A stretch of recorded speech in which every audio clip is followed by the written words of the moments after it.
అంటారు? ఒకటి మనకి స్పష్టంగా కనపడేది ఏంటంటే ఆయన తలుచుకోగానే అనితర సాధ్యమైనటువంటి కార్యక్రమాలన్నీ కూడా సునితర సాధ్యంగా మారిపోతాయి. ఇది స్పష్టంగా మీ అందరికీ ప్రతి ఒక్కరికి గోచర విషయం.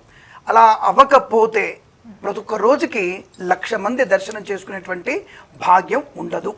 కాబట్టి ప్రతి ఒక్కళ్ళు కూడా వారి యొక్క మనస వాచ కర్మణ వారిని కోరినటువంటి కోరికలు ఎవరెవరైతే వారి కోరికలు కోరుకుంటున్నారో ఆ కోరికల్లో తప్పకుండా తీర్చగలిగి ఆయనకి మొక్కులు తీర్చుకునేటువంటి మళ్ళీ వచ్చేటువంటి వ్యక్తుల భక్తుల సంఖ్య ఎక్కువగా ఉంటుంది. కాబట్టి ప్రతి ఒక్కళ్ళకి నా యొక్క అనుభవంలో సంతాన ప్రాప్తి కొరకు కానీ గృహం కొరకు కానీ స్వామివారిని కోరుకున్న 2 సందర్భాల్లో నాకు అయాచితంగా స్వామి యొక్క అనుగ్రహం చేత నాకు 2 సమకూర్ణ విషయాలు.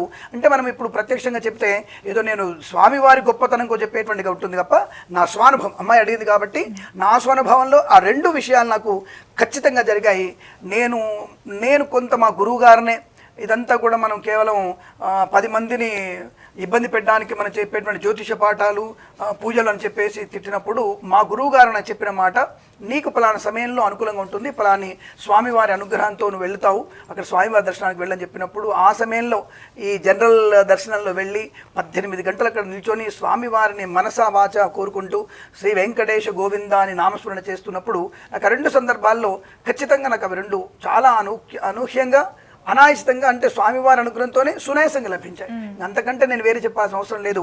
అలాంటి భక్తులు మళ్ళీ వస్తున్నారంటే వాళ్ళ కోరికలు నెరవేరం బట్టే వస్తున్నారు తప్ప ఇంకొకటి కాదు. అందుకనే చైతన్యమూర్తి ఆయన, రాయి కాదు, చైతన్యమూర్తి. ఎవరు ఎలా తలుచుకుంటే అలా పలుకగలిగేటువంటి స్వామి శ్రీ వెంకటేశ్వరుడు. కాబట్టి ఆయనతో పరిహాసంగా మాట్లాడే వ్యక్తుల గురించి మనం పెద్దగా పట్టించుకోవాల్సిన లేదు. గ్రామ సింహాలు చాలా ఉంటాయి, వాటి గురించి మనం పెద్దగా పట్టించుకుంటే ఇంకెక్కువ వాళ్ళకి విలువ ఇచ్చినట్టు అవుతుంది. కాబట్టి వదిలేస్తానే.